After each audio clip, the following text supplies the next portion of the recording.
that Netflix is producing a documentary to air on September the 25th, so we don't have to wait too far to get it. Mr. McMahon. It's directed by Bill Simmons, who is part of the Ringer Network and worked for ESPN, and is also directed and executive produced by Chris Smith. You might not know that name, but he was the executive producer for Tiger King. So, everybody knows that show. So, those are the guys that are producing this documentary. Jared, you sent me this text last week, and we both, jaws on the floor, this documentary is actually happening. Before we talk about it, I want to let our viewers know, like, this is what we know about this documentary right now. I'm going to read a couple things, so bear with me. Put your listening ears on, ladies and gentlemen. The summary of this documentary says it will follow Vince's entire journey from transforming regional wrestling into a global phenomenon all the way up to the allegations that brought him down. There are 200 hours of interviews with Vince himself taped for this documentary. However, they were taped before he resigned from the WWE. Big caveat there. Also, they interviewed Vince's family members, business associates, wrestling legends. People they did not interview were the representatives of Janelle Grant, who is named in the lawsuit, and all of those things. They were not interviewed. This is a direct quote from Chris Smith, the executive director of the documentary. He says, "The goal is to pull back the curtain and reveal the true Vince, obscured beneath the persona he presented to the world." He continues and says, "The final product is a revealing documentary that we believe offers a rich and nuanced portrait of the man and the complex legacy he leaves behind." So, Jared, in reading all of that, what are your thoughts, man? Dude, I'm very interested to, with the knowledge that we have now, to go and watch this expose or whatever on Vince, this documentary, and just see the way he talked about everything before people kind of came to the realization that he is what he is. Yes. That's the nicest way I know to put it. Yeah. Because it says that the interviews with Vince were taped before his resignation. But if they're following all the way through the allegations, that would lead you to believe that some people were interviewed after the fact, and that's going to show up after the fact, just not Vince. So it's seemingly going to be a tell-all situation, but I'm like you, man. That's the part of this documentary that I'm already having trouble getting behind, is the fact that you're trying to show us who Vince was, not on screen. I applaud you for that, but we know that he's probably lying in these interviews because there's these allegations that haven't come out yet all of this has already happened. So how much do you believe what he says, or do you just look at it all as a facade to begin with? I don't know, dude. It's kind of him and Hulk Hogan. It's really difficult to, like, I would love to have the wrestling knowledge, not all the knowledge, but all the wrestling knowledge, everything that Vince experienced and the way things happen. Yeah. I mean, I'd buy book after book about it. The same way I would buy book after book about following Hogan to where I think it was AWA, and then he came to the WWF and WCW, then back to WWE. Like, I'd buy book after book about it. But can you believe them? Yeah, I know. Yeah, it's like Hogan takes credit for, everything under the sun with wrestling. And it's like, well, not exactly.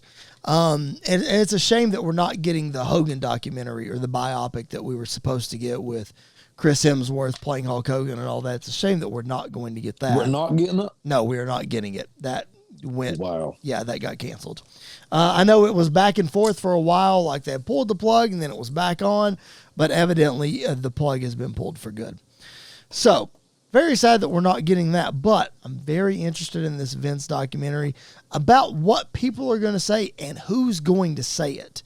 Like, that is a big deal because there's going to be, like, The Undertaker has been very public in saying that it's very hard for him to talk about Vince with everything that has come out because Vince did so many great things for him throughout his career. And there are so many guys. Shawn Michaels, Vince treated exceptionally well. The Undertaker made him a superstar. Hulk Hogan, all of these guys that Vince went to bat for and did everything for, that's the good.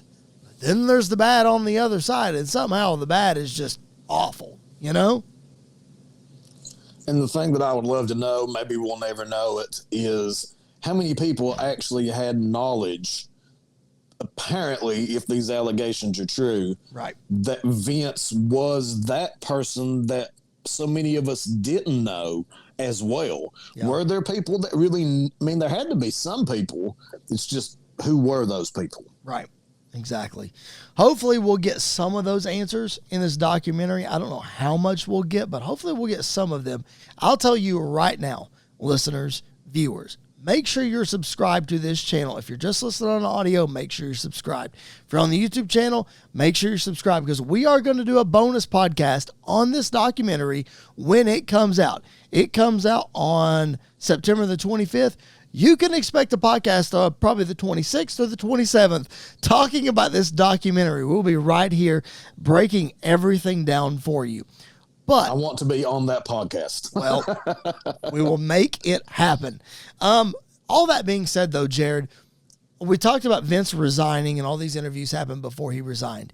He resigned in July 2022, just like 10 days before SummerSlam that we were at in Nashville. So he resigns a day that we never thought would happen in the wrestling business. We always thought Vince would die running WWE, and quite frankly, most people thought he would. We weren't the only ones.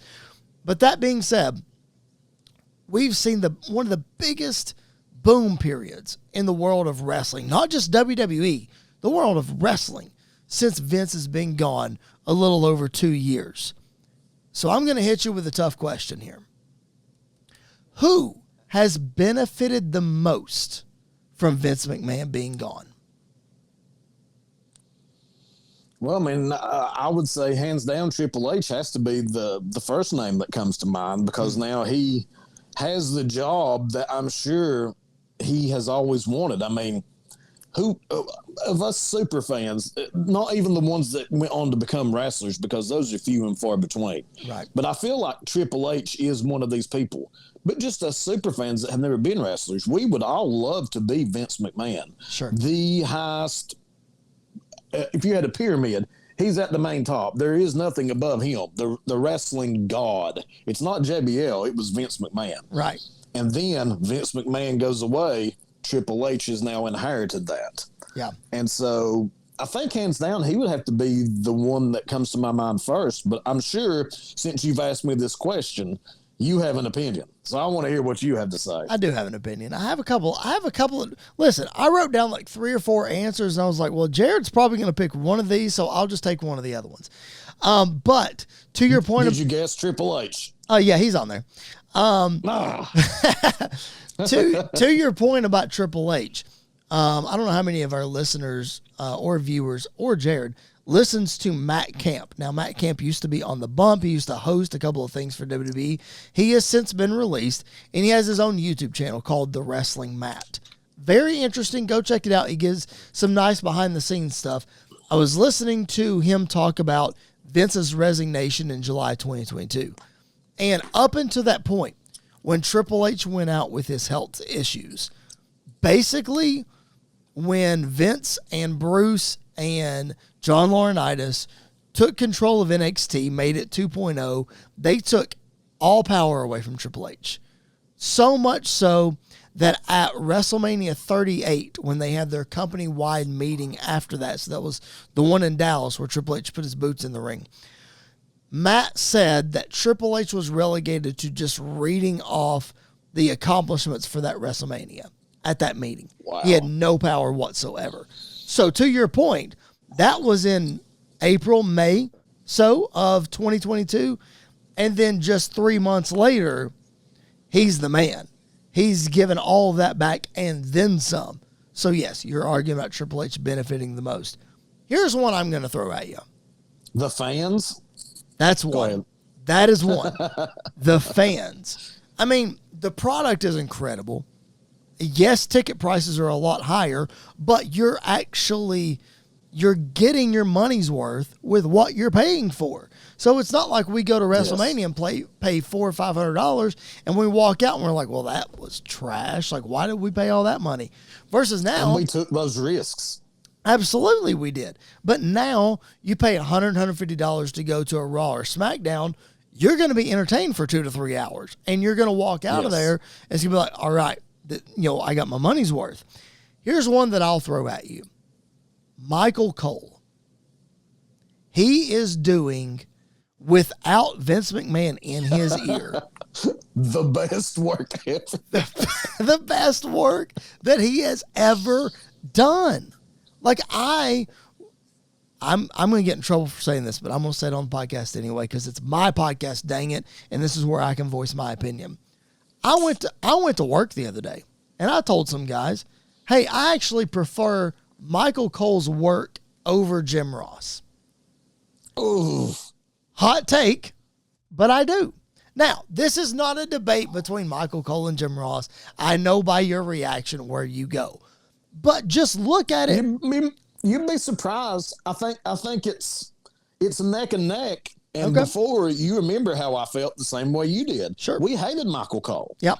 But, dude, whenever Michael Cole's gone, I'm going to miss him as much or more than I missed Jim Ross. Yep. So I'm willing to say it's at least a tie. And you could have never convinced me of that 5 years ago. Yeah, absolutely. Michael Cole is just, you can tell the way that he is able to communicate things and his personal feeling gets into it. And he and Pat McAfee are cracking jokes and they're doing all this other stuff. I'm not going to repeat the joke that happened on Bash in Berlin. If you didn't catch it, go back and listen to the introduction of the mixed tag team match. I texted you the joke, but just that kind of stuff. Vince McMahon would have ripped him a new one for that joke on air. Vince probably would have thought it was funny, but he would have ripped Michael Cole a new one. But now Cole's making jokes and it's great. I feel like wrestling is more enjoyable and part of that is commentary. And you can hear it in Michael Cole.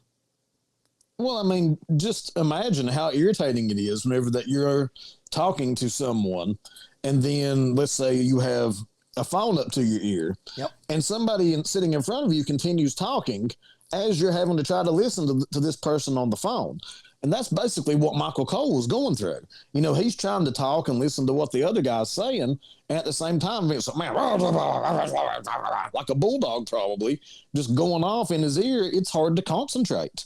And so I'm sure it was just, please God, help me just get through this and say and keep things straight. Not, hey, I can kind of, I can cut loose a little bit. There was no cutting loose, I'm sure. Because not only is he listening to his color commentary partner, he is watching the product that we are watching, and he's trying to tell a story. He's trying to remember everything, not screw things up. All the while, Vince is screaming in his ear, and he's trying to listen to that, convey that, watch this.